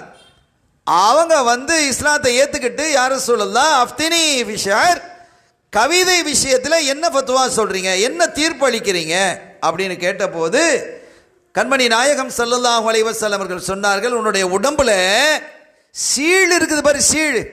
ஒரு புண்ணு ஏற்பட்டு காயம் ஏற்பட்டு அது ரொம்ப முத்தி போயிட்டா அதுலேருந்து சீழ் வடிமா இல்லையா? புரியுதல? சீல் தானே சொல்றதுங்க. அந்த சீல் உன் உடம்பு முழுவதும் சீல் நிறைந்து இருப்பது என்பது இது போன்ற கவிதைகள் உன்னிடத்தில் இருப்பதை விட சிறந்ததுங்கிறாங்க. என்ன சொல்றாங்க ஸல்லல்லாஹு அலைஹி வஸல்லம்? இந்த கேவலமான பாடல்கள், கேவலமான கவிதைகளை ஸல்லல்லாஹு அலைஹி வஸல்லம் அவர்கள் இளம் வயதிலே இருந்தே வெறுத்து வந்திருக்கிறாங்க. இன்னைக்கு காதில் மாட்டிக்கிட்டு எவ்வளோ கேவலமான பாடல்களை மனிதர்கள் பிள்ளைகள் கேட்டுக்கிட்டு இருக்கிறாங்க. நல்ல பாடல்களை கேளுங்க, யார் வேணாங்கிறா? மௌலிதை கேளுங்க. இன்னைக்கு 1500வது ஸல்லல்லாஹு அலைஹி வஸல்லம் மீலாது விழா ஷரீஃப் இந்த உலகம் முழுவதும் எவ்வளவு சிறப்பாக நடந்து கொண்டிருக்கிறது. அல்ஹம்துலில்லாஹ், ஒரு பெரிய எழுச்சி அது. இந்த வஹாபிகளினுடைய வீழ்ச்சி அது. கண்ணியத்திற்குரிய பெருமக்களே, நாம் இதுதான் ஹக்கு. எனவே அந்த சஹாபியை பார்த்து ஸல்லல்லாஹு சொல்றாங்க, உன்னுடைய உடம்பு முழுவதும் சீழ் நிறைந்து இருப்பது, கேவலமான இது போன்ற கவிதைகள் உன்னிடத்தில் இருப்பதை விட நல்லது. அதுக்கு சீல் இருந்துட்டு போகலாம், நீ நோயாளியாக கூட இருக்கலாம். உடம்பு முழுவதும் எப்போ சீல் வரும்? நோய் வந்து அவர் வரும் இல்லையா? அந்த மாதிரி அங்கே எடுத்து சீல் எடுத்தாங்க, அங்கே குத்தி எடுத்தாங்க அப்படின்னு சொல்கிறாங்க. அது பரவாயில்லைங்கிறாங்க. அப்போ ஒழுக்கத்தை ஸல்லல்லாஹு அலைஹி வஸல்லம் அவர்கள் அந்த காலத்திலேயே பேணி நடந்தாங்க. இப்போ அந்த சாபியை பாருங்க, ஸல்லல்லாஹு அலைஹி வஸல்லம் அவங்கள்ட்ட அந்த சாபியை சொல்கிறாங்க, யார் சொல்லலாம் இம்சாஹி, என் தலையை கொஞ்சம் தடவி விடுங்களேன் அப்படின்னாங்க. என் தலையை கொஞ்சம் தடவி விடுங்க, அவங்க திருக்கரத்தால் என் தலையை தடவி விடுங்கன்னாங்க. ஸல்லல்லாஹு அலைஹி வஸல்லம் என்ன செஞ்சாங்க? அப்படி ஒரு பாதி அப்படி தடவி விட்டாங்க. அப்படி தடவி விட்டுட்டாங்க. அப்படி தடவி விட்டதற்கு பிறகு ஒரு கேவலமான பாடலையும் நான் பாடல அப்படிங்கிறது மட்டுமில்லை. அவங்க சொல்கிறாங்க, அவங்க நீண்ட வயசு வாழ்ந்தாங்க. ஸல்லல்லாஹு அலைஹி வஸல்லம் அவர்களுடைய கை என் தலையில் எங்கு பட்டதோ அந்த இடம் என் தாடிலாம் நரைச்சிடுச்சு, வெள்ளையாயிடுச்சு. 100 வயசு ஆகிட்டா வெள்ளையாகாதா? ஆனால் அந்த இடம் மட்டும் நரைக்கவே இல்லைன்னாங்க. நரைக்காமல் அந்த இடம் மட்டும் அப்படியே இருந்தது. இந்த மாதிரி நிறைய நிகழ்ச்சிகள் இருக்குது. ஒரு கட்டத்தில் ஒரு சாபியினுடைய அந்த முன்னேற்றி நம்பத்தை இப்படி செல்லமா அப்படி பிடிச்சி கொடுக்குனாங்க ஸல்லல்லாஹு அலைஹி வஸல்லம். அவங்க அந்த சாபி என்ன செஞ்சாங்க தெரியுமா? அந்த முடியை கட் பண்ணவே இல்லை, அதை சுருட்டி வச்சுக்கிடுவாங்க. சுருட்டி என்ன செஞ்சுக்கிட்டாங்க? வச்சுக்கிடுவாங்க. அதை அவுத்து விட்டா அந்த முடி அவங்களுக்கு முழங்காலை தேண்டு கீழே வந்து தொங்கும். ஏன்னா ரசூலுல்லாஹ் கைப்பட்ட முடி அப்படின்ட்டு. அப்போ இந்த சஹாபிகள் வந்து எப்படி வாழ்ந்திருக்கிறாங்க? இப்போ இதை வந்து அவங்க கைப்பட்டாச்சு, அதை முடிய நீ வெட்டாமல் இருப்பியான்னு இவன் கேட்பான். அப்போ சஹாபிகளை நீங்கள் பின்பற்றுங்கன்னு அல்லாஹ் சொல்கிறான். சஹாபிகளை நீங்கள் பின்பற்றுங்க, என் ஹபீப் இடத்துல அவங்க எப்படி நடந்துக்கிட்டாங்களோ அப்படி நீங்கள் நடந்துக்கங்க. ஸல்லல்லாஹு அலைஹி வஸல்லம் அவர்களுடைய வீட்டை போய் தட்டுறதாக இருந்தால் தட்ட வேண்டிய அவசியம் கட்டாயம் ஏற்பட்டா, அப்படிலாம் போய் தட்ட மாட்டாங்க. தட்ட வேண்டியது ஏற்பட்டா நம்ம வரலாறுல படிக்கிறோம், இப்படிலாம் தட்டுறது இல்லை. சில பேருக்கு வீட்டில் வந்து தட்டுவாங்கன்னு பாருங்க, ஹார்ட் அட்டாக் வந்துடும். கதவு ஒட்டஞ்சி இடிஞ்சு விழுற மாதிரி தட்டுவாங்க. அப்படிலாம் கதவை தட்டக்கூடாது. பெல் அடித்தா ஒரு தடவை பெல் அடிக்கணும். பெல் அடிச்சு டக்கு டக்கு டக்குன்னு பெல் அடிச்சுக்கிட்டு இருக்கக்கூடாது. ஒரு தடவை நீங்கள் பெல் அடிச்சிங்கன்னா ஸல்லல்லாஹு அலைஹி வஸல்லம் கற்று தர்றாங்க. என்ன அழகான வாழ்க்கை! பெல் அடிச்சிட்டீங்க அல்லது கூப்பிட்டீங்க, பதில் இல்லை, கொஞ்சம் வெயிட் பண்ணணும், திருப்பி ஒரு பெல் அடிக்கணும்,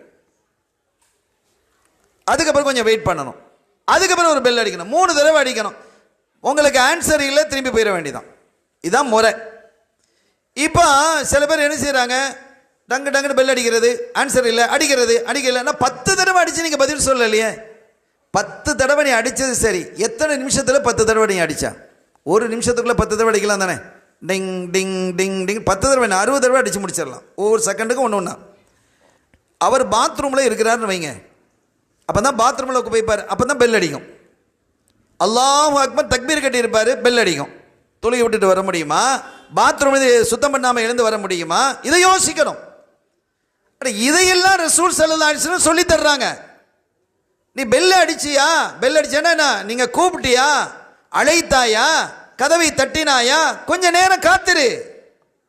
அப்படி காத்திருந்து பதில் வரல அப்படின்னா திருப்பி ஒரு தடவை தட்டு, வரல திருப்பி 3வது தடவை தட்டு. ஆனால் எல்லாத்துக்கும் கேப் இருக்கணும். பட்டு பட்டு பட்டுன்னு தட்டிட்டு பதில் வரலன்னு சொல்லக்கூடாது. என்ன நிலையில் அங்கே இருப்பா நமக்கு தெரியுமா? வீட்டுக்குள்ளே இருக்கிறவர் என்ன பொசிஷனில் இருக்கிறாரு, என்ன சூழலில் இருக்கிறாரு அப்படின்ட்டு. அதனால் 3 தடவை பதிலாம் திரும்பி. இப்போ சஹாபிகள் எப்படி தட்டுவாங்க? அப்படி தட்ட வேண்டிய நிலை வந்தால் எப்படி தட்டுவாங்களாம்? இந்த விரலில் இருக்கக்கூடிய நகை இருக்குல்ல, இந்த நகை நுனியை கொண்டு இப்படி தட்டுவாங்களாம்.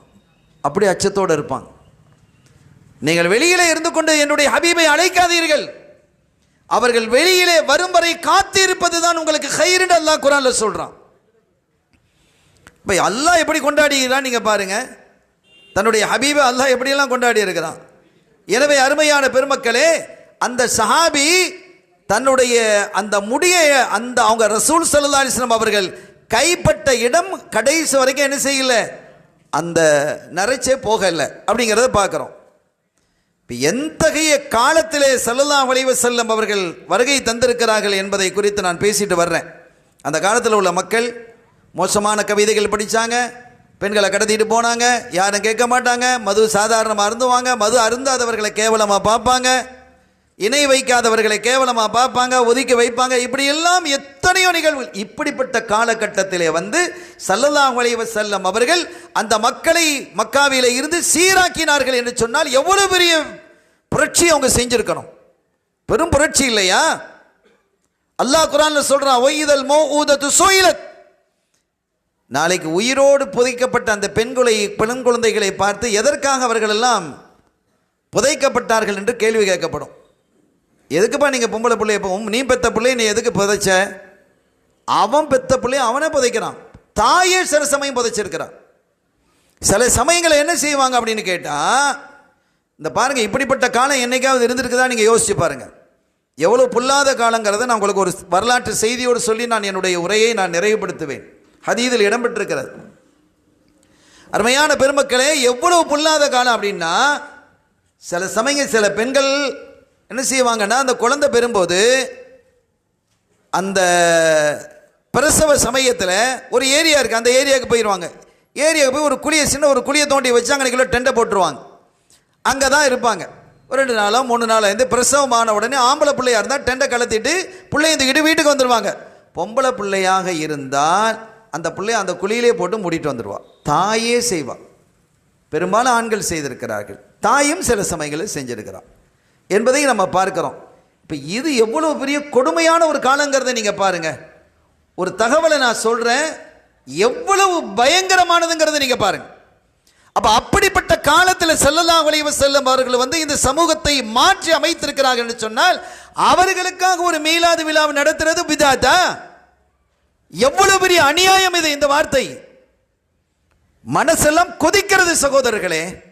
இந்த இளைஞர்கள் எப்படி மூளை செலவை செய்யப்பட்டிருக்கிறார்கள். யார் பிதாத்துன்னு சொன்னானோ அவர்களுடைய லீடரை இவங்க தூக்கி வெளியில போட்டாங்க. இன்னைக்கு அவர் பிறந்த நாள் கொண்டாடுவது ஒன்றும் தப்பு இல்லைன்னு இப்ப பேசுறாரு. அட நீ சொல்லி தானப்பா இன்னைக்கு அவன் பேசிட்டு இருந்தான், இன்னைக்கு நீ மாறிட்டா அவன் அத்தனை பேர் அதில் இருக்கானே, அத்தனை பேருடைய பாவம் உன்னை சூழாதா? யாருக்கு விழா கொண்டாட வேணாங்கிற நீ?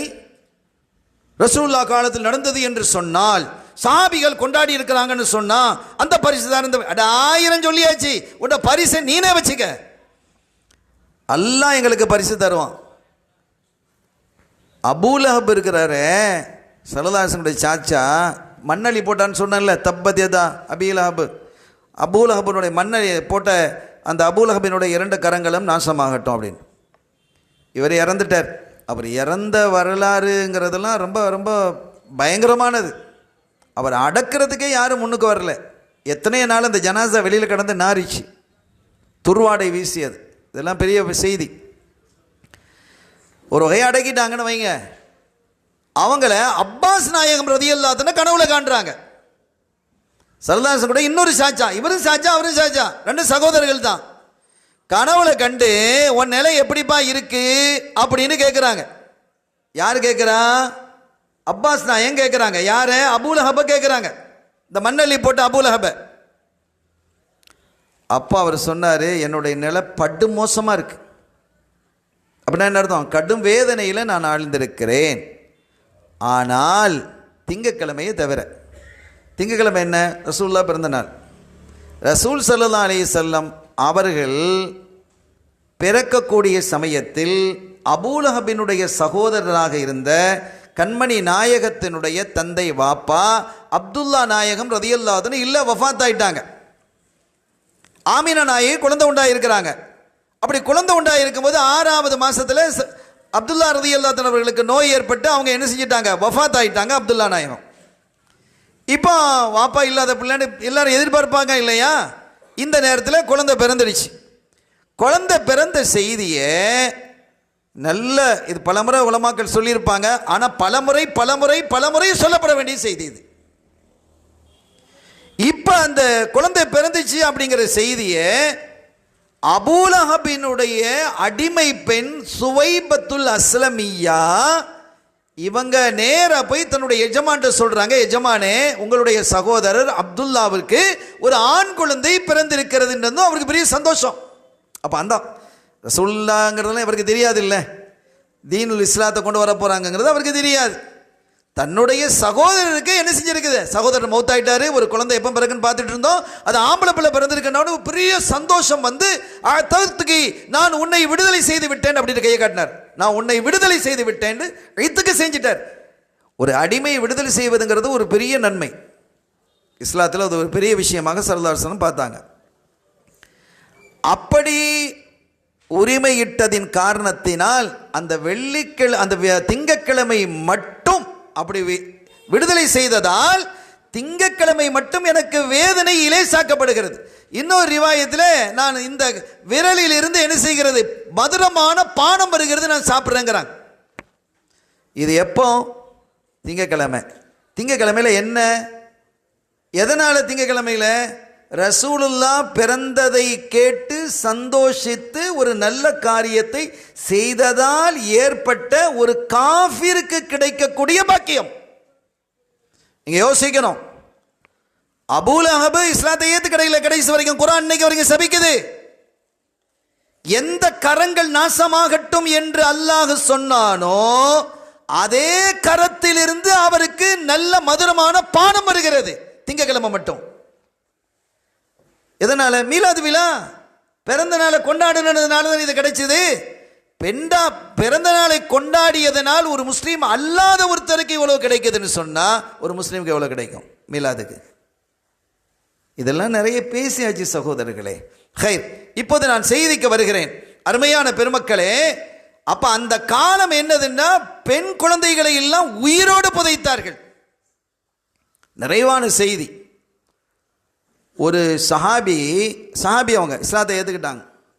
ஸல்லல்லாஹு அலைஹி வஸல்லம் அவர்களுடைய சபையில் வந்து உட்காருவாங்க. கான லா யஸாலு முஹ்தம்மன் பைன யதை ரசூலில்லாஹி ஸல்லல்லாஹு அலைஹி வஸல்லம். ரசூலுல்லாஹ்க்கு முன்னால் மஜ்லிஸில் வந்து உட்காரும் பொழுதெல்லாம் ரொம்ப கவலையோடு இருப்பாங்க. எப்போ பார்த்தாலும் முகத்தில் அப்படியே கவலையாகவே இருக்கும், கவலை சார்ந்தே இருப்பாங்க. ஒரு நாள் கேட்டாங்க, மாலக்க என்ன ஆச்சு உங்களுக்கு? ஒரு நாள் கூட உங்கள் முகத்தில் சந்தோஷத்தை பார்க்கல, சிரிப்பை பார்க்கல, எப்போ பார்த்தாலும் கவலையோடு எப்படி மூண்டே இருக்கிறீங்களே, என்ன அப்படின்னு ஸல்லல்லாஹு அலைஹி வஸல்லம் கேட்குறாங்க. கேட்டவுடனே அவர் அழுதுட்டாங்க, அந்த சஹாபி அழுதுட்டாங்க. இப்போ சொன்னாங்க, யா ரசூலல்லாஹ், நான் இஸ்லாத்தை ஏற்றுக்கிட்டேன், இஸ்லாத்தை ஏற்றுக்கொண்டேன். ஆனால் நான் இஸ்லாத்தை ஏற்றுக்கொள்வதற்கு முன்பாக செஞ்ச ஒரு பாவம் இருக்கே, அதை நினைத்து என்னால் மறக்க முடியல, அல்லாஹ் என்னை மன்னிப்பானான்னு எனக்கு தெரியல, அப்படி ஒரு பாவம் செஞ்சிட்டேன். அப்போ இது சம்பந்தமாக ஸல்லல்லாஹு சொல்லியிருக்கிறாங்க, இஸ்லாத்துக்கு முன்னால் நீங்கள் பாவம் செய்து இஸ்லாத்தை ஏற்றுக்கொண்டால் அந்த பாவத்தை எல்லாம் அல்லாஹ் அழிச்சிடுவான், மன்னிச்சிடுவான். இஸ்லாத்தை நீங்கள் ஏற்பதே அந்த பாவத்திற்கான பரிகாரமாக அமையும் அப்படின்லாம் நிறைய சொல்லியிருக்கிறாங்க. அப்படி இருந்தும் இந்த சஹாபி கேட்குறாங்க, அப்படி ஒரு பொல்லாத பாவத்தை நான் செஞ்சிட்டேன் நாயகமே, என்ன அல்லாஹ் மன்னிப்பானா இல்லையான்னு தெரியல யா ரசூலல்லாஹ் அப்படின்னு. அப்படி என்ன பாவம் தான் நீங்கள் செஞ்சீங்க அப்படிங்கும்போது, நாயகமே எனக்கு ஒரு பொம்பளை பிள்ளை பிறந்தது, என் மனைவி சொன்னாங்க இந்த பிள்ளையை புதைச்சிடாதீங்க, அழகான பிள்ளை, நமக்கு கிடைச்ச பாக்கியம், நீங்கள் பிள்ளையை புதைச்சிடாதீங்கன்னு ரொம்ப கேட்டுக்கிட்டாங்க. நானும் அதை என்ன செஞ்சுக்கிட்டேன், ஏற்றுக்கிட்டேன். அந்த பிள்ளை வளர்ந்து என் மேலே அப்படி ஒரு பிரியம் பாசமாக இருந்தது. அந்த பிள்ளை வயசுக்கும் வந்துடுச்சு. அழகுண்டா அப்படி ஒரு அழகு, அறிவுண்டா அப்படி ஒரு அறிவு, அழகும் அறிவும் இணைந்த ஒரு அருமையான பிள்ளையாக நல்ல வதனத்தோடு வாழ்ந்து நல்ல உயரமாக வளர்ந்துடுச்சு. அந்த பிள்ளை பெரிய பிள்ளையாயிடுச்சு, வயசுக்கு வந்துடுச்சு. இதனால் நிறைய பேர் அந்த பெண்ணை என்ன செஞ்சாங்க, பெண்ணு கேட்பாங்கல்ல கல்யாணம் முடிக்கிறதுக்கு, இதெல்லாம் வருது. இப்போ எனக்கு அந்த பெண்ணை வீட்டிலே வச்சுட்டு இருக்க முடியாது, கல்யாணம் கட்டி கொடுக்கறதுக்கு எனக்கு மனசு வரல. ஏன் கல்யாணம் கட்டி கொடுக்கறதுக்கு மனசு வரலன்னா, நாம் ஒரு கோழையாக ஆயிட்டோமோ, நாம் ஒரு கோழை ஆகிட்டோம். அல்லாஹ் ஒரு ஆயத்தில் சொல்லி காட்டுறான் பாருங்க, அவர்களுக்கு பெண் குழந்தை பிறந்திருக்கிறது என்று சுப செய்தி சொல்லப்பட்டால் அவர்களுடைய முகமெல்லாம் கருத்து சிறுத்து விடும். அது மட்டுமல்ல, எத்தவாரா பொம்பளை பிள்ளை பிறந்திருக்குதுன்னு சொன்னால் இவன் என்ன செய்வானா, அந்த பொம்பளை பிள்ளைய பிறந்த பெத்த அந்த வாப்பாக்காரன் இருக்கிறான் இல்லை அத்தாக்காரன், இவன் என்ன செய்வானா, மக்கள் சமூகத்தில் வராமல் மறைஞ்சு சந்துக்குள்ளே போவானா. குர்ஆன்ல அல்லாஹ் சொல்கிறான், எத்தவாராம இருக்கும் மக்கள், அட இந்த பாரு பொம்பளை பிள்ளை பிறந்தவன் போகிறான் அப்படின்னு மக்கள்லாம் கிண்டல் பண்ணுவாங்க. எவ்வளோ மோசமான காலம் நீங்கள் பாருங்கள். அண்ணா போகிறானே, ஆமாம் ஆமாம் யார், அடா அவனுக்கு தான் பொம்பளை பிள்ளை பிறந்திருக்கிறான், அடே உனக்கு பொம்பளை பிள்ளையா, சி கேவலம் அப்படிம்பாங்க. அட பொம்பளை பிள்ளை பிறகுறதுக்கு அவன் என்னடா செய்வான், செய்கிறதா அல்லாஹ் உருவாக்குறது. இப்போ எவ்வளவு பெரிய கேவலமான புத்தி உடையவர்களாக இருந்திருக்கிறாங்க. அந்த காலகட்டத்தில் ஸல்லல்லாஹு அலைஹி வஸல்லம் அவர்கள் வந்து அந்த சமூகத்தை எப்படி மாற்றி அமைத்தார்கள் என்பதை நீங்கள் பாருங்கள். நன்றி உள்ள விசுவாசம் உள்ள ஒரு சமூகமாக நாம் இருக்க வேண்டாமா? எப்படி மாற்றி அமைச்சாங்க. இந்த சாபி சொல்றாங்க, என் பிள்ளை ரொம்ப அழகான பிள்ளையாயிட்டான், என் மேலே சரி பாசம். அந்த பிள்ளைய பெண்ணு கேட்டுலாம் வர ஆரம்பிச்சுட்டாங்க, ஹிதமத்துக்கு நடக்குது. ஆனால் எனக்கு அவளை கல்யாணம் முடிச்சு கொடுக்கறதுக்கு விருப்பம் இல்லை, வீட்டில் வச்சிருக்க விருப்பம் இல்லை. ஏன்னா நாம் ஒரு கோழையாக போயிட்டோமோ, இந்த ரோஷம் எனக்கு அதிகமாக வந்தது. நம்முடைய நண்பர்கள்லாம் தைரியமாக பிள்ளைய செத்த உயிரோட பிறந்த பிள்ளையே குழிய தோண்டு புதைச்சிட்டா நாம மட்டும் இப்படி புதைக்காமல் இருக்கிறோமே அப்படிங்கிறது பாருங்க. அந்த மாதிரி ஒரு எண்ணம் ஏற்பட்டது நாயகமே. ஒரு கட்டத்தில் என்னால் பொறுக்க முடியல. என் மனைவிட்ட சொன்னேன், இந்தம்மா பிள்ளைய கொஞ்சம் அலங்கரித்து நல்ல அலங்காரம்லாம் பண்ணி பிள்ளை என்னோட அனுப்பு, நான் கொஞ்சம் சொந்தக்கார வீட்டுகளுக்கெல்லாம் நான் போயிட்டு வர்றேன் அப்படின்னு நான் சொன்னேன். என் மனைவி சந்தோஷத்தோட, பிள்ளைக்கு 15, 16 வயசு 17 வயசு ஆச்சு, அழகு சௌந்தரியமிக்க பிள்ளையாக இருக்கிறான்.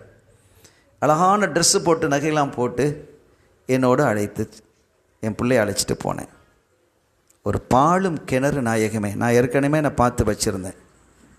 அந்த கிணத்துக்கிட்ட நான் போகும்போது கிண்ட போன உடனே என் பிள்ளை புத்திசாலி பிள்ளை என்னை பார்த்து அது கேட்குது, யா அபத்தி ஐஷ் துரீது அந்த ஃபலபி, என்னை என்ன செய்ய போகிறீங்க வாப்பா, இங்கே கூட்டிகிட்டு வந்திருக்கிறீங்களே, அம்மாட்ட நீங்கள் என்ன சொன்னீங்க, உறவுகளிடத்தில் நான் கூட்டிகிட்டு போகிறேன்னு சொல்லிவிட்டு இங்கே கூட்டிகிட்டு வந்திருக்கிறீங்களே வாப்பா, என்ன பண்ண போகிறீங்க. புரிஞ்சுக்கிடுச்சு அந்த பிள்ளை, என்ன பண்ண போகிறீங்க அப்படின்றதும். எனக்கு ஃபார் ரஹீம் துஹா, என்னுடைய கல்பில் இறக்கம் வந்துருச்சு நாயகமே, என் கல்பில் இறக்கம் வந்துருச்சு. ஆனால் அந்த கிணத்தை பார்த்த உடனே ரோஷம் வந்துருச்சு. என் பிள்ளையை பார்க்கும்போது இறக்கம் வருது, கிணத்தை பார்க்கும்போது ரோஷம் வருது, மாறி மாறி வந்தது. யாபத்தி லா துதைய அமானத்தை உம்மி, அம்மாட்ட நீங்கள் என்ன அமானிதமாக சொல்லிட்டு வந்தீங்களோ, உறவுகளை பார்க்குறேன்னு சொல்லிட்டு தானே வந்தீங்க, அதை வீணடிச்சிடாதீங்க வாப்பா அப்படின்னு என் பிள்ளை கேட்டது. எனக்கு மனசில் எனக்கு இறக்கம் வந்துட்டு, நான் அப்படி கிணத்தை பார்க்குறேன், எனக்கு கோபம் வருது, அந்த ரோஷம் வருது, இப்படி மாறி மாறி வந்தது. ஒரு கட்டத்தில் கலபனிய ஷைத்தான் என்ன மிகச்சிட்டான் நாயகமே. அந்த பிள்ளையை தூக்கினேன், அப்படியே தூக்கி வாப்பா என்னை கொள்ளாதீங்க வாப்பா அப்படின்னு கதறுது என் பிள்ளை. நான் தூக்கி பாலுங்கணத்தில் தூக்கி போட்டுட்டேன். போட்டு அங்கேருந்து அபி என்னை கொல்றீங்களே வாப்பா, என்னை கொல்றீங்களே அப்படின்னு என் பிள்ளை கிணத்துக்குள்ளேருந்து கத்துது, கிணற்றுக்குள்ளே இருந்து கத்துகிறது. அந்த சத்தம் எனக்கு கேட்கிறது. நான் என்ன செய்தேன் என்றால், வெளியிலிருந்து கல்லையும் மண்ணையும் பாறாங்களையும் எடுத்து போட்டு அந்த சத்தம் அடங்கும் வரை அந்த இடத்தை விட்டு நான் வெளியிலே போகவில்லை நாயகமே. நான் அதே இடத்துல அப்படியே இருந்துட்டேன். அது வரைக்கும் நான் அங்கேயே இருந்தேன் நாயகமே என்று சொன்னதும் ஃபபக்கா ரசூலுல்லாஹி ஸல்லல்லாஹு அலைஹி வஸல்லம் வ ஸஹாபு, அங்கிருந்த ஸல்லல்லாஹு அலைஹி வஸல்லம் அவர்களும் சஹாபிகள் அப்படியெல்லாம் அழுதுட்டாங்க எல்லாரும். ஸல்லல்லாஹு அலைஹி வஸல்லம் சொன்னாங்க, இஸ்லாத்தை ஏற்றுக்கொண்டதால் முந்தைய பாவங்கள் மன்னிக்கப்படும் அல்லாஹ் அறிவிச்சிட்டான். அது மட்டும் இல்லை, பொல்லாத பாவமாக இருந்தால் தண்டிங்க அப்படின்னு தான் உமீர் தன் ஆகிப அஹதம் பஅத ஃபஅல ஃபில் ஜாஹிலியா ல ஆக்கபத்துக்க, அப்படி ஒரு இது கட்டளையை மட்டும் அல்லாஹ் இடாமல் எனக்கு நீங்கள் பொல்லாத படுமோசமான பாவம் ஒன்று நீங்கள் கருதுனா நீங்கள் அவரை தண்டிக்கலாம் என்று அல்லாஹ் எனக்கு அந்த உத்தரவு தந்திருந்தா நான் உன்னை தண்டிச்சிருப்பேன். என்ன பாவமான காரியத்தை நீ செஞ்சுருக்கிறாப்பா. ஆனால் அவர் அழுறார். நம்ம இஸ்லாம் அவரை மாற்றிடுச்சு. நாம் என்ன சொல்ல வருகிறோம் பாருங்கள். எப்படிப்பட்ட காலத்தில் ஸல்லல்லாஹு அலைஹி வஸல்லம் அவர்களை அல்லாஹ் அனுப்பி இதற்கு பிறகு என்ன நிலை உருவானது தெரியுமா? இந்த சஹாபிகள் எல்லாம் கல்யாணம் முடிச்சிட்டா எனக்கு முதலாவது பொம்பளை பிள்ளை பிறக்கணும்னு நினைப்பாங்களாம். கொஞ்சம் யோசிச்சு பாருங்கள். எவ்வளோ பெரிய புரட்சி, எவ்வளோ பெரிய எழுச்சி, எவ்வளோ பெரிய மாற்றம். எனக்கு ஒரு பொம்பளை பிள்ளை பிறக்கணும் அப்படின்ட்டு பொம்பளை பிள்ளைய குழந்தையின் மீது பிரியம் கொண்டவர்களாக அவர்கள் மாறி போனார்கள். அப்படி ஒரு சமுதாயத்தை இன்னைக்கு வரைக்கும் அப்படி தான். பொம்பளை பிள்ளைன்னா அரபுகளுக்கு அவ்வளோ பெரிய சந்தோஷம். அந்த அளவிற்கு ஒரு எழுச்சி மிகுந்த சமுதாயத்தை உருவாக்கி தந்த ஸல்லல்லாஹு அலைஹி வஸல்லம் அவர்கள் மக்காவில் அவர்கள் ஆற்றிய இந்த சமூக உயர் பங்களிப்பு என்பது கொஞ்சம் நஞ்சம் அல்ல சகோதரர்களே. நான் பேசியிருக்கிறது பெரும் கொட்டும் மழையில் ஒரு துளியை நான் உங்கள் முன் வைத்திருக்கிறேன். அப்படிப்பட்ட ஸல்லல்லாஹு அலைஹி வஸல்லம் அவர்களுக்கு இந்த சமுதாயத்தை நாம் எப்படி வேஷ்டி உடுப்பது, எப்படி சாப்பிடுவது, எப்படி குடிப்பது, எப்படி ஆடை அணிவது, எப்படி மனைவியோடு வாழ்வது, எப்படி டாய்லெட்டுக்கு போவது, எப்படி தொழுவது, எப்படி வியாபாரம் செய்வது என்று அனைத்தையும் கற்றுத்தந்த அந்த ஸல்லல்லாஹு அலைஹி வஸல்லம் அவர்களுக்கு என்ன நன்றியை நாம் செய்ய போகிறோம் சகோதரர்களே. இது போன்ற ஒரு விழாவை எடுப்பதும் கூட அவர்களுக்கான பாக்கியம் இல்லாத நமக்கான பாக்கியம் இல்லையா? இது ஒரு நன்றியினுடைய வெளிப்பாடாக அமையாதா என்பதையெல்லாம் நீங்கள் எண்ணி பார்த்து இத்தகைய மஜ்லிஸ்கள், இத்தகைய மீலாது ஷரீஃப் நிகழ்ச்சிகள், இத்தகைய மௌலிது ஷரீஃப் நிகழ்ச்சிகள் காலமெல்லாம் நாமும் நம்முடைய சந்ததிகளும் நடத்தி வர வேண்டும் என கூறிக்கொண்டு இந்த நிகழ்வுக்காக யாரெல்லாம் துணை நிற்கிறார்களோ, உதவினார்களோ, வந்து கலந்து கொண்டார்களோ அத்தனை பேரையும் அல்லாஹ் அவனுடைய ஹபீபின் பொருட்டால் அங்கீகரித்து பாவங்களை மன்னித்து குறைகளை மறைத்து ஈருலக சௌபாக்கியங்களையும் அல்லாஹ் தந்தருள் பாலிப்பானாக. பிஹக்கி ஹபீபிஹி ஸல்லல்லாஹு அலைஹி வஸல்லம். எல்லாம் வல்ல அல்லாஹ்வின் அருளையும் ஸல்லல்லாஹு அலைஹி வஸல்லமுடைய ஷஃபாத்தையும் பெறுவோமாக. வஆகிர் தஅவானா அல்ஹம்துலில்லாஹி ரப்பில் ஆலமீன். வஸ்ஸலாமு அலைக்கும் வரஹ்மத்துல்லாஹி வபரகாத்துஹு.